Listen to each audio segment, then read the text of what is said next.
નમસ્તે વિદ્યાર્થી મિત્રો, લાસ્ટ ટાઈમ આપણે પરાવર્તનના પ્રકાર વિશે સમજી ગયા. તો પરાવર્તનના કેટલા પ્રકાર છે? તો પરાવર્તનના બે પ્રકાર છે. કયા કયા? તો નિયમિત પરાવર્તન અને બીજું છે અનિયમિત પરાવર્તન. તો આ પરાવર્તનના જે નિયમિત અને અનિયમિત પરાવર્તન પ્રકાર છે એ શાને આધારે જોવા મળે છે? તો જે તે વસ્તુ પર પરાવર્તનની ક્રિયા થાય છે, પરાવર્તનની ઘટના થાય છે, પરંતુ જે તે વસ્તુ છે એ વસ્તુની સપાટી કેવા પ્રકારની છે તેની પર નિયમિત અને અનિયમિત પરાવર્તન થતું જોવા મળે છે. એટલે કે જે વસ્તુની સપાટી એકદમ લીસી અને ઝડપથી હોય તેવી વસ્તુ પર પરાવર્તનની ઘટના થાય છે, પણ કયા પ્રકારનું પરાવર્તન થશે? તો તેવી વસ્તુ પર નિયમિત પરાવર્તન થતું જોવા મળે છે.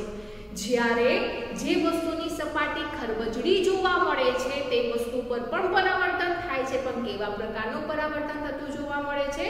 તો ખરબચડી સપાટી ધરાવતી જે વસ્તુ છે એ વસ્તુની સપાટી પર અનિયમિત પરાવર્તન થતું જોવા મળે છે. તો આમ વસ્તુની સપાટી કેવા પ્રકારની છે તેને આધારે પરાવર્તનના બે પ્રકાર પાડવામાં આવેલા છે: નિયમિત પરાવર્તન અને બીજું છે અનિયમિત પરાવર્તન.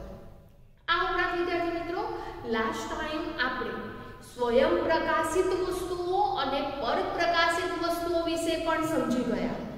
તો સ્વયં પ્રકાશિત અને પરપ્રકાશિત વસ્તુઓ કોને કહેવામાં આવે છે અને એમાં કઈ કઈ વસ્તુઓનો સમાવેશ થાય છે તો તે પણ આપણે લાસ્ટ ટાઈમ સમજી ગયા. તો સૌથી પહેલા સ્વયં પ્રકાશિત વસ્તુઓ કોને કહીશું?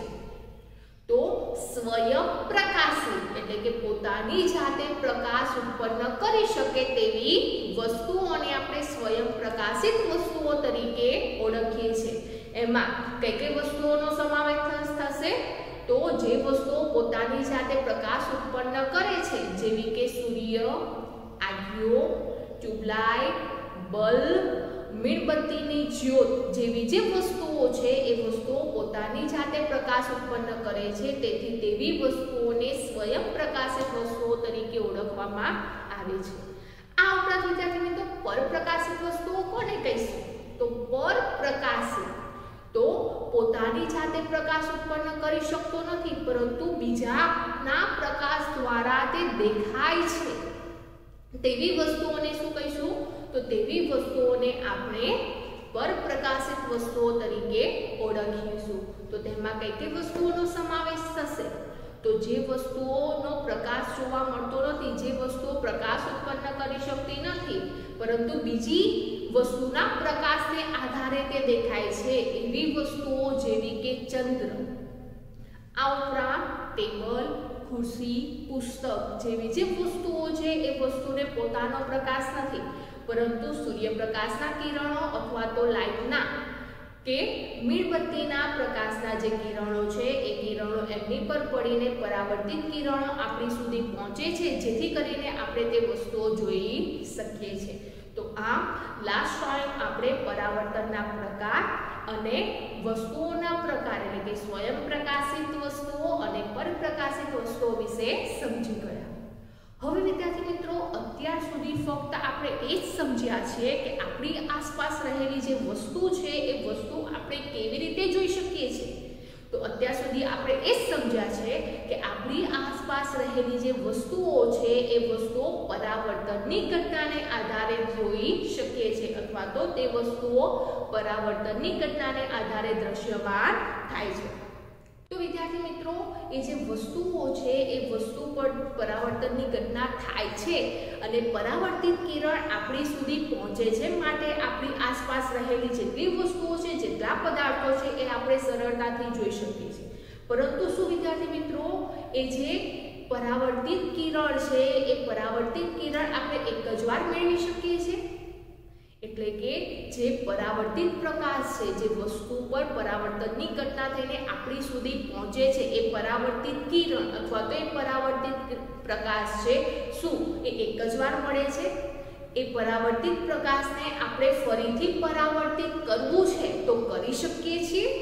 તો હા વિદ્યાર્થી મિત્રો, જે પરાવર્તિત પ્રકાશ છે અથવા તો જે પરાવર્તિત કિરણ છે એને ફરીથી પરાવર્તિત કરી શકાય છે.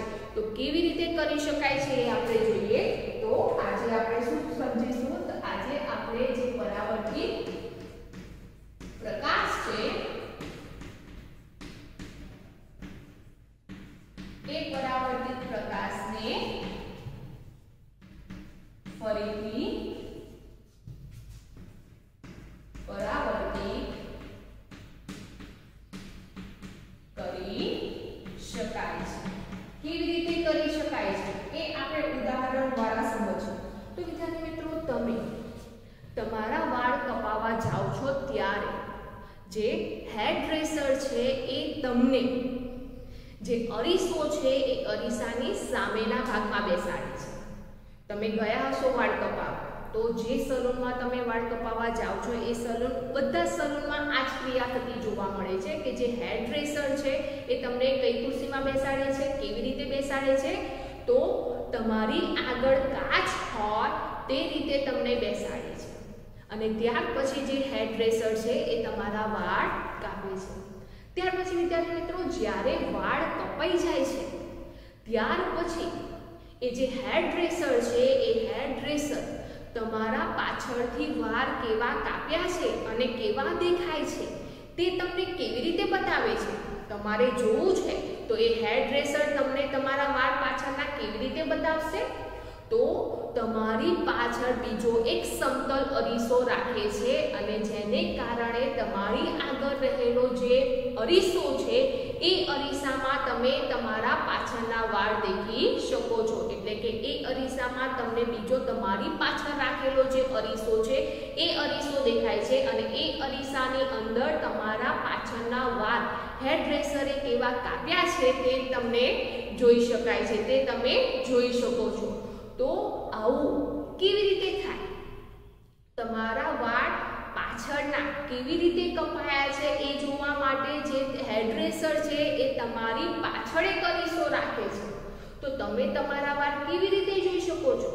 તો વિદ્યાર્થી મિત્રો, જે બે અરીસા છે, તમારી આગળ પણ અરીસો છે અને તમારી પાછળ પણ અરીસો છે, તો આ જે બંને અરીસા છે એકબીજાને સમાંતર રાખવામાં આવે છે ત્યારે જે પરાવર્તિત પ્રકાશ છે, જે પરાવર્તિત કિરણ છે એ પરાવર્તિત કિરણ ફરી કાચ છે, બીજો જે અરીસો છે એ બીજા અરીસામાં પણ પરાવર્તિત થતો જોવા મળે છે અને આપણી સુધી પહોંચે છે.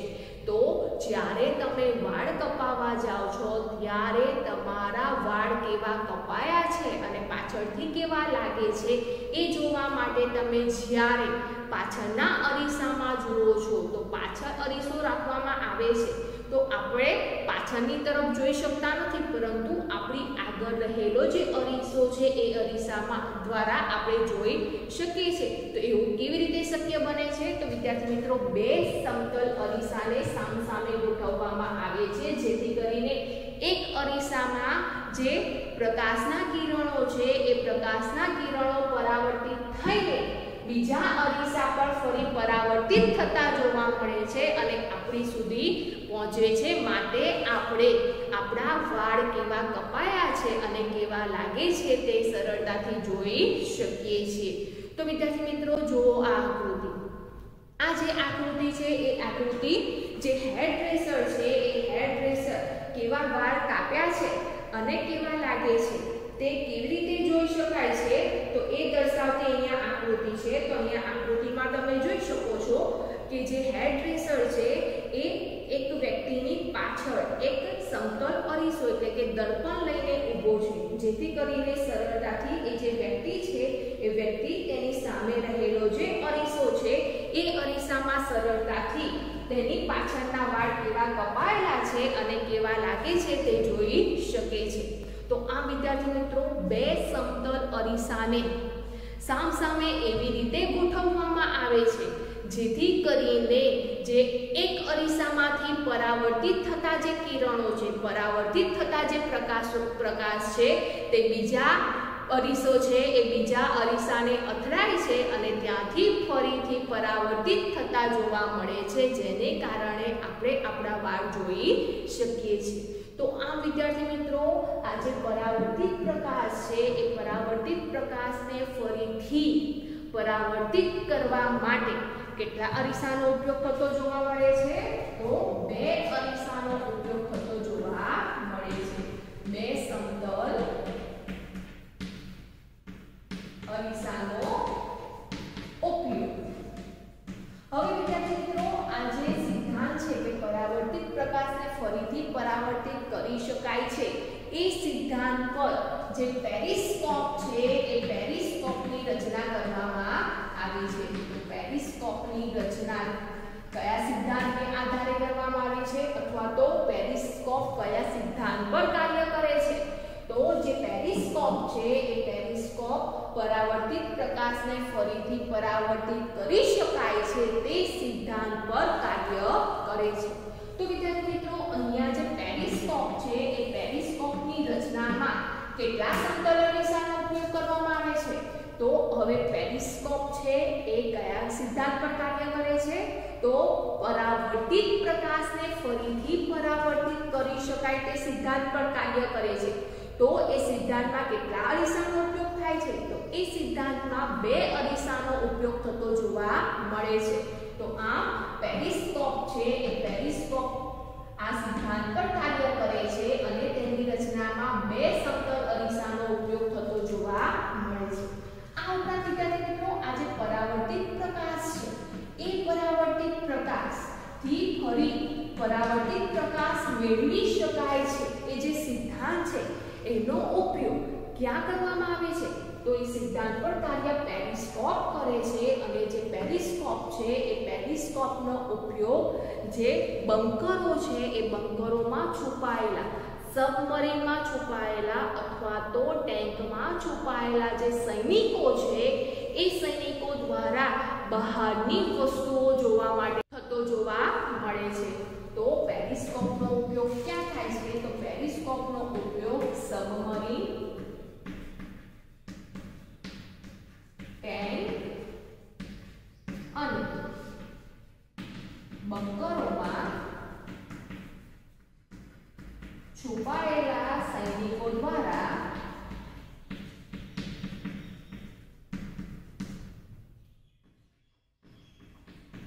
બહારની વસ્તુઓ જોવા માટે થાય છે. તો પરાવર્તિત જે પ્રકાશ છે એ પરાવર્તિત પ્રકાશથી ફરીથી પરાવર્તિત પ્રકાશ મેળવી શકાય છે એ સિદ્ધાંત પર પેરિસ્કોપ કાર્ય કરે છે. પેરિસ્કોપ છે એમાં 2 સમતલ અરીસાનો ઉપયોગ કરવામાં આવે છે અને જે પેરિસ્કોપ છે એનો ઉપયોગ ક્યાં કરવામાં આવે છે? તો પેરિસ્કોપ છે એનો ઉપયોગ સબમરીન, ટેન્ક અને બંકરોમાં છુપાયેલા જે સૈનિકો છે એ સૈનિકો તેની બહાર વસ્તુઓ જોવા માટે કરે છે. હવે વિદ્યાર્થી મિત્રો અહીંયા આપણે 2 સમતલ અરીસાનો ઉપયોગ કર્યો છે, પરંતુ શું 2 સમતલ અરીસાની જગ્યાએ આપણે વધારે સમતલ અરીસાનો ઉપયોગ કરીએ અને તેની ગોઠવણી એવી રીતે કરીએ તો શું એ સમતલ અરીસાની વચ્ચે રહેલી જે વસ્તુ છે એ વસ્તુનું પ્રતિબિંબ આપણને કેટલું જોવા મળે છે? તો જે 2 કરતાં વધારે સમતલ અરીસાને એવી રીતે એકબીજાને ગોઠવવામાં આવે અને તેમની વચ્ચે જો કોઈ વસ્તુ રાખવામાં આવે છે ત્યારે એ વસ્તુના જે પ્રતિબિંબ છે એ પ્રતિબિંબ આપણને અસંખ્ય જોવા મળે છે. કેવી રીતે જોવા મળે છે? તો વિદ્યાર્થી મિત્રો કોઈ પણ 2 કરતાં વધારે સમતલ અરીસા લઈએ તો એ સમતલ અરીસાની જે ધાર છે એ ધારને એકબીજા સાથે એવી રીતે જોડવામાં આવે છે, ઉપરાંત ચોક્કસ ખૂણે ગોઠવવામાં આવે છે. 2 સમતલ અરીસાની જે ધાર છે એ ધારને એકબીજા સાથે તો જોડવામાં આવે છે પરંતુ ચોક્કસ ખૂણે ગોઠવવામાં આવે છે. તો 2 થી 3 કે 3 કરતાં વધારે જે સમતલ અરીસા છે એમની જે ધાર છે એ ધાર એકબીજા સાથે ગોઠવવામાં આવે છે અને ચોક્કસ ખૂણે ગોઠવવામાં આવે છે અને ત્યાર પછી તેની સમતલ અરીસાની વચ્ચે કોઈ પણ વસ્તુ મૂકવામાં આવે છે ત્યારે એક વસ્તુનું પ્રતિબિંબ આપણને અસંખ્ય જોવા મળે છે. તો તો અસંખ્ય મળતા જે પ્રતિબિંબ છે જેને ગુણક પ્રતિબિંબ તરીકે ઓળખવામાં આવે છે. તો ગુણક પ્રતિબિંબ કોને કહીશું અને કેવી રીતે મેળવવામાં આવે છે? તો બે કરતા વધારે સમતલ અરીસાને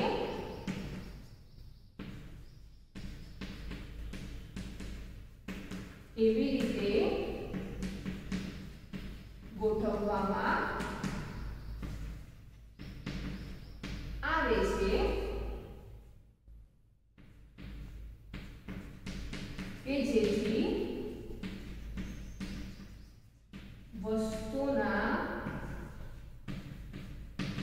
અસંખ્ય પ્રતિબિંબ મેળવી શકાય. આ ઘટનાને શું કહેવામાં આવે છે? તો આ ઘટનાને ગુણક પ્રતિબિંબ તરીકે ઓળખવામાં આવે છે. તો અહીંયા બે કરતા વધારે જે સમતલ અરીસા છે એમને કેવી રીતે ગોઠવવામાં આવે છે? તો સમતલ અરીસાને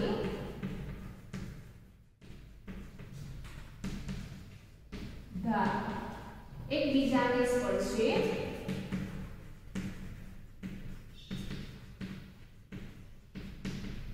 અને બે સમતલ અરીસા વચ્ચે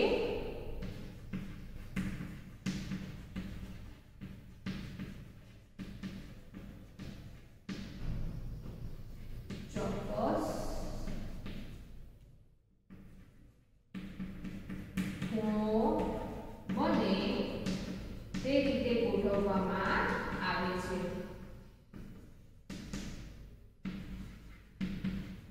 તો જે સમતલ અરીસાઓ છે એ સમતલ અરીસાઓને કેવી રીતે ગોઠવવામાં આવે છે? તો સમતલ અરીસાની જે ધાર છે એ ધાર એકબીજાને સ્પર્શે એ રીતે ગોઠવવામાં આવે છે. ઉપરાંત બે સમતલ અરીસા વચ્ચે ચોક્કસ ખૂણો બને તે રીતે અરીસાઓને ગોઠવવામાં આવે છે જેથી કરીને અસંખ્ય પ્રતિબિંબ મળે છે જેને ગુણક પ્રતિબિંબ તરીકે ઓળખવામાં આવે છે. તો વિદ્યાર્થી મિત્રો જુઓ આકૃતિ. આ જે આકૃતિ છે એ આકૃતિમાં તમે જોઈ શકો છો કે અહીંયા બે સમતલ અરીસા લીધેલા છે અને બંને સમતલ અરીસાની જે ધાર છે એ ધાર એકબીજાને સ્પર્શે એ રીતે ગોઠવેલી છે. આ ઉપરાંત બંને અરીસા વચ્ચે ચોક્કસ ખૂણો બને છે તે રીતે બંને અરીસાને ગોઠવેલા છે. હવે વિદ્યાર્થી મિત્રો આ જે બંને અરીસા છે એ બંને અરીસાની વચ્ચે એક સિક્કો રાખેલો છે એટલે કે એક વસ્તુ રાખેલી છે. તો વસ્તુ તરીકે અહીંયા એક સિક્કો લીધેલો છે. તો એ જે સિક્કો છે એ સિક્કાનું પ્રતિબિંબ તમે અરીસામાં જુઓ તો તમને કેટલું જોવા મળે છે? તો અહીંયા આપણને જે સિક્કો છે એ સિક્કાનું પ્રતિબિંબ અસંખ્ય જોવા મળે છે. જેથી એ ઘટના છે એને શું કહીશું? તો જેથી અહીંયા જે અસંખ્ય પ્રતિબિંબ મળે છે જેને ગુણક પ્રતિબિંબ તરીકે ઓળખવામાં આવે છે. આ ઉપરાંત વિદ્યાર્થી મિત્રો તમે એક બીજું સરળ ઉદાહરણ લઈ શકો છો. તો તમે બધાએ ફિર હેરા ફેરી મૂવી જોયું હશે. તો જે ફિર હેરા ફેરી મૂવી છે એમાં લાસ્ટમાં સર્કસનો સીન આવે છે. તો લાસ્ટમાં જે સર્કસનો સીન આવે છે એમાં જે અક્ષય કુમાર છે એ અક્ષય કુમાર એ સર્કસમાં એક તંબુમાં પહોંચે છે અને એ તંબુમાં ઘણા બધા અરીસાઓ ગોઠવેલા હોય છે. એ જે અરીસાઓ છે એ અરીસાઓને કેવી રીતે ગોઠવેલા હોય છે? તો એ અરીસાઓની ધાર એકબીજાને સ્પર્શે એ રીતે ગોઠવેલા હોય છે.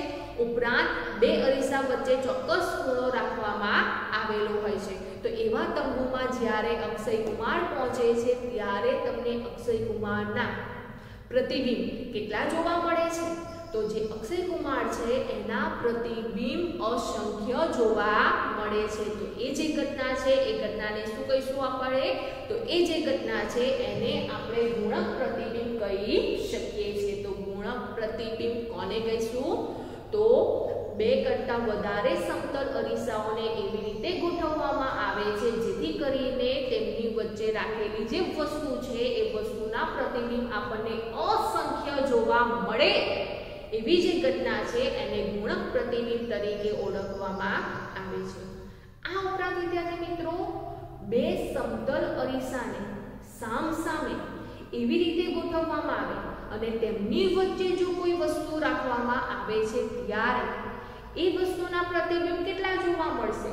તો એ વસ્તુના પ્રતિબિંબ પણ અસંખ્ય જોવા મળે છે. ઉદાહરણ તરીકે વિદ્યાર્થી મિત્રો જુઓ આકૃતિ.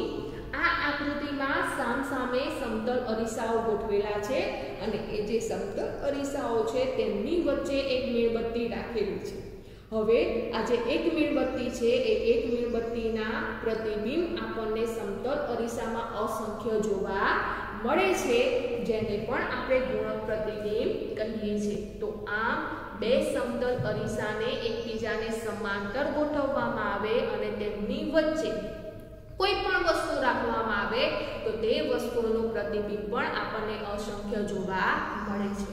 હવે બે સમતલ અરીસાઓને સમાંતર ગોઠવવામાં આવે પણ તેમની વચ્ચેનું અંતર ગમે તેટલું હોય પરંતુ બંનેને સામસામે ગોઠવવામાં આવે અને તેમની વચ્ચે રાખેલી વસ્તુના પ્રતિબિંબ પણ આપણને અસંખ્ય જોવા મળે છે.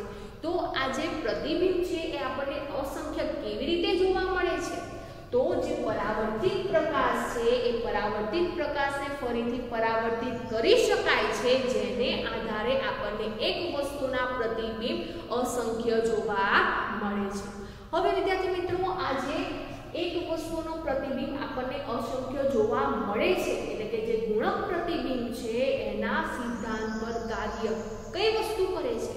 તો જે કેલિડોસ્કોપ છે એ કેલિડોસ્કોપ કોના પર કાર્ય કરે છે? કયા સિદ્ધાંત પર? તો ગુણક પ્રતિબિંબ ના સિદ્ધાંત પર કાર્ય કરે છે. તો કેલિડોસ્કોપ છે એ કેલિડોસ્કોપ જે ગુણક પ્રતિબિંબ છે એના સિદ્ધાંત પર કાર્ય કરે છે. એટલે કે અસંખ્ય પ્રતિબિંબ મેળવવા માટે એવી રચના કરવામાં આવે છે જેને કેલિડોસ્કોપ તરીકે ઓળખવામાં આવે છે. તો વિદ્યાર્થી મિત્રો, આ જે કેલિડોસ્કોપ છે એ કેલિડોસ્કોપનો ઉપયોગ ક્યાં કરવામાં આવે છે? એ ગુણક પ્રતિબિંબના સિદ્ધાંત પર કાર્ય તો કરે છે પરંતુ એનો ઉપયોગ ક્યાં કરવામાં આવે છે? તો વિદ્યાર્થી મિત્રો, જે રમકડા છે એ રમકડાને આકર્ષક બનાવવા માટે, આ ઉપરાંત જે ડિઝાઇનરો હોય છે એ ડિઝાઇનરો નવી તરાહ મેળવવા માટે કેલિડોસ્કોપનો ઉપયોગ કરે છે. આ ઉપરાંત ભિત્તચિત્રો અને વસ્ત્રોની ડિઝાઇન કરવા વાળા છે એ પણ કેલિડોસ્કોપનો ઉપયોગ કરે છે. તો કેલિડોસ્કોપનો ઉપયોગ ભિત્તચિત્રો, વસ્ત્રો બનાવવા વાળા જુદી જુદી ડિઝાઇન મેળવવા માટે કરે છે. ઉપરાંત જે ડિઝાઇનરો છે એ ડિઝાઇનરો નવી તરાહ મેળવવા માટે કેલિડોસ્કોપનો ઉપયોગ કરે છે. આ ઉપરાંત જે રમકડા છે એ રમકડાને આકર્ષક બનાવવા માટે કેલિડોસ્કોપનો ઉપયોગ થતો જોવા મળે છે. તો કેલિડોસ્કોપ કયા સિદ્ધાંત પર કાર્ય કરે છે?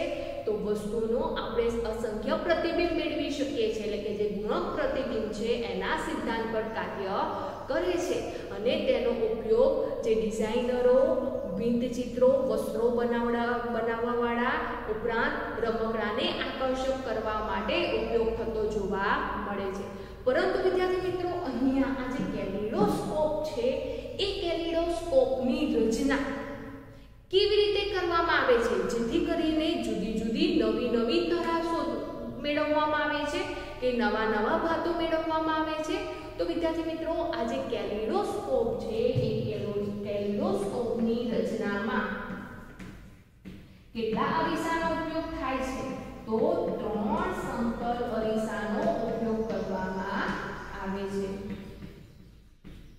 તો વિદ્યાર્થી મિત્રો, કેલિડોસ્કોપમાં 3 સમતલ અરીસાનો ઉપયોગ કરવામાં આવે છે, જ્યારે પેરિસ્કોપમાં 2 સમતલ અરીસાનો ઉપયોગ કરવામાં આવે છે. પેરિસ્કોપનો ઉપયોગ સબમરીન, ટેન્ક, બંકરોમાં છુપાયેલા સૈનિકો દ્વારા બહારની વસ્તુઓ જોવા માટે થાય છે, જ્યારે કેલિડોસ્કોપનો ઉપયોગ નવી તરાહો શોધવા માટે થતો જોવા મળે છે. હવે આ જે કેલિડોસ્કોપ છે એ કેલિડોસ્કોપની રચના કેવી રીતે કરવામાં આવે છે? તો વિદ્યાર્થી મિત્રો, કેલિડોસ્કોપની રચનામાં 3 સમતલ અરીસા લેવામાં આવે છે અને આ જે 3 સમતલ અરીસા છે એ 3 સમતલ અરીસાની લંબાઈ કેવી જોવા મળે છે, કેટલી લેવામાં આવે છે? તો 15 સેન્ટીમીટર લાંબુ અને 4 સેન્ટીમીટર પહોળા 3 સમતલ અરીસા લેવામાં આવે છે. તો 3 સમતલ અરીસાનો તો ઉપયોગ થાય છે, પણ ત્રણેય સમતલ અરીસા એક સમાન લેવાના હોય છે, જેમાં 15 સેન્ટીમીટર લાંબા અને 4 સેન્ટીમીટર પહોળા ત્રણેય સમતલ અરીસા લેવામાં આવે છે. હવે વિદ્યાર્થી મિત્રો, આ જે ત્રણેય સમતલ અરીસા છે એ ત્રણેય સમતલ અરીસાને એકબીજા સાથે એવી રીતે ગોઠવવામાં આવે છે જેથી કરીને પ્રિઝમ જેવી રચના થાય. તો અહીંયા તમે આ આકૃતિ જુઓ. તો આ જે આકૃતિ છે એ આકૃતિમાં 3 સમતલ અરીસા લીધેલા છે અને ત્રણેય સમતલ અરીસાને એવી રીતે ગોઠવેલા છે જેથી કરીને આ પ્રમાણેની રચના બને અને આ જે રચના છે એ પ્રિઝમ જેવી રચના છે. તો આ પ્રિઝમ જેવી રચના થાય તે પ્રમાણે ત્રણેય સમતલ અરીસાને ગોઠવવામાં આવે છે. હવે વિદ્યાર્થી મિત્રો, એ જે પ્રિઝમ જેવી રચના આપણે બનાવી છે, એટલે કે 3 સમતલ અરીસાને એકબીજા સાથે ગોઠવેલા છે, એ રચનાને એક વર્તુળાકાર કાર્ડબોર્ડની નળી છે એ નળીમાં ગોઠવવામાં આવે છે. તો એ જે સમતલ અરીસો આપણે જે પ્રિઝમ જેવી રચના બનાવેલી છે એને એક કાર્ડબોર્ડની બનાવેલી વર્તુળાકાર નળી તેની અંદર મૂકવામાં આવે છે, તેની અંદર ગોઠવવામાં આવે છે. અને આ જે વર્તુળાકાર નળી છે એની લંબાઈ કેટલી રાખવામાં આવે છે? તો જે સમતલ અરીસાની લંબાઈ છે એના કરતાં થોડીક વધારે રાખવામાં આવે છે. તો અહીંયા દર્શાવેલી જે આકૃતિ છે એ આકૃતિ પ્રમાણે જે સમતલ અરીસાનું આપણે જે પ્રિઝમ જેવી રચના બનાવેલી છે એ પ્રિઝમ જેવી રચના આ વર્તુળાકાર કાર્ડબોર્ડની બનાવેલી જે નળી છે એની અંદર ગોઠવવામાં આવે છે. ત્યારબાદ વિદ્યાર્થી મિત્રો, એ જે વર્તુળાકાર નળી છે એના એક છેડે કાર્ડબોર્ડની વર્તુળાકાર એક તકતી બનાવવામાં આવે છે જેની અંદર એક નાનું છિદ્ર હોય જેમાંથી આપણે સરળતાથી જોઈ શકીએ છીએ. તો અહીંયા દર્શાવેલી જે આકૃતિ છે એ આકૃતિમાં પણ તમે જોઈ શકો છો કે અહીંયા આ જે ગોળાકાર કાર્ડબોર્ડની બનાવેલી જે તકતી છે એની અંદર એક નાનું છિદ્ર જોવા મળે છે અને એ જે કાર્ડબોર્ડની તકતી છે એને જે નળી છે એ નળીના એક છેડે બંધ બેસતી કરવાની છે, એટલે કે નળીના એક છેડે તેને ગોઠવવામાં આવે છે. ત્યારબાદ વિદ્યાર્થી મિત્રો, નળીનો જે બીજો છેડો છે એ નળીના બીજા છેડે ફરીથી એક ગોળ સમતલ અરીસાને કાપવાનો છે, એટલે કે એ જે નળી છે એ નળીથી સહેજ નાનો એક વર્તુળાકાર સમતલ અરીસાને બીજા છેડે અંદરની તરફ ગોઠવવામાં આવે છે અને ત્યારબાદ તેની અંદર નાના નાના રંગીન ટુકડાઓ, કાચના રંગીન ટુકડાઓ રાખવામાં આવે છે અને અંતે નળીનો જે છેડો છે એ નળીના છેડે એક દુધિયા રંગનો કાચ ગોઠવવામાં આવે છે અને આ પ્રમાણે કેલિડોસ્કોપની રચના કરવામાં આવે છે. હવે કેલિડોસ્કોપ તૈયાર થઈ જાય છે ત્યાર પછી, એટલે કે જે કેલિડોસ્કોપ છે એ તૈયાર થઈ ગયું છે. હવે વિદ્યાર્થી મિત્રો, એક છેડે આપણે કાણા મધ્યમાં કાણાવાળી એક તકતી બંધ બેસાડેલી છે, ગોઠવેલી છે. હવે એ છિદ્રમાંથી આપણે કેલિડોસ્કોપની અંદર જોઈએ છે ત્યારે આપણને નવી નવી તરાહો, નવી નવી ડિઝાઇન, નવી નવી ભાતો જોવા મળે છે. આ ઉપરાંત વિદ્યાર્થી મિત્રો, આ જે કેલિડોસ્કોપ છે એનું રસપ્રદ લક્ષણ એ છે કે આપણને એકવાર જે ડિઝાઇન જોવા મળે છે એ ડિઝાઇન ફરીથી જોવા મળતી નથી. તો નવી નવી તરાઓ અથવા તો નવી નવી ભાતો અથવા તો નવી નવી ડિઝાઇનો બનાવવા માટે, નવી નવી ડિઝાઇનો જોવા માટે કેલિડોસ્કોપનો ઉપયોગ કરવામાં આવે છે. તો વિદ્યાર્થી મિત્રો, કેલિડોસ્કોપની રચના કેવી રીતે કરવામાં આવે છે એ આપણે ફરી એક પ્રશ્નના જવાબ દ્વારા જોઈએ. તો અહીંયા કેલિડોસ્કોપ છે એ કેલિડોસ્કોપની રચના દર્શાવેલી છે. તો આ જે કેલિડોસ્કોપની રચના છે એ આપણા સ્વાધ્યાયનો પ્રશ્ન નંબર 9 છે. તો કેલિડોસ્કોપની રચના કેવી રીતે કરવામાં આવે છે? તો કેલિડોસ્કોપ બનાવવા માટે અરીસાની લગભગ 15 સેન્ટીમીટર લાંબી અને 4 સેન્ટીમીટર પહોળી 3 લંબચોરસ આકારની પટ્ટીઓ લેવામાં આવે છે. ત્યારબાદ જે ત્રણેય લંબચોરસ આકારની જે પટ્ટીઓ છે એ પ્રિઝમ બને તે રીતે ગોઠવવામાં આવે છે. તો અહીંયા આ જે આકૃતિ છે એ આકૃતિમાં જે એ છે એ એમાં દર્શાવેલી જે આકૃતિ છે એ કોના જેવી છે? તો પ્રિઝમ જેવી છે. તો એ પ્રમાણે ત્રણેય લંબચોરસ આકારની પટ્ટીઓને ગોઠવવામાં આવે છે.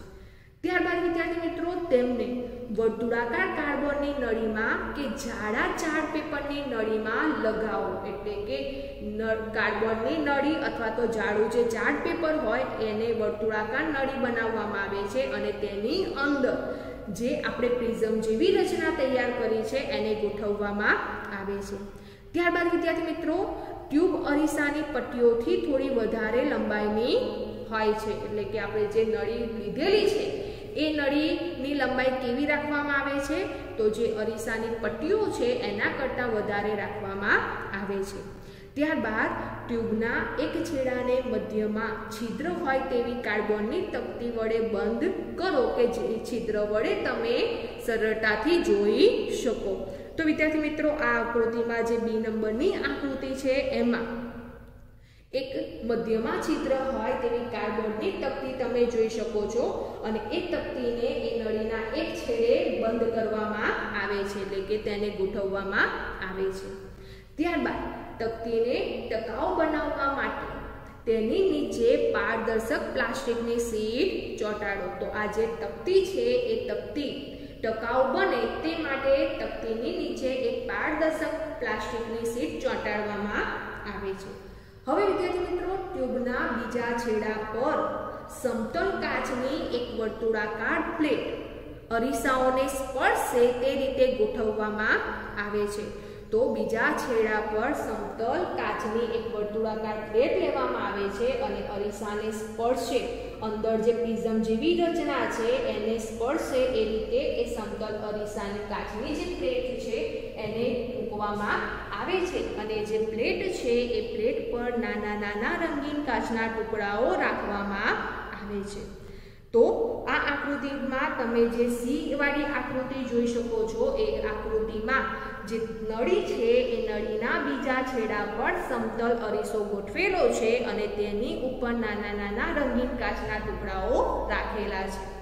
આ ઉપરાંત વિદ્યાર્થી મિત્રો ટ્યુબના આ છેડાને લીસા કરવા કાચની પ્લેટથી બંધ કરો અને અંતે રંગીન ટુકડાઓની હલનચલન માટે પૂરતી જગ્યા રહેવા દો.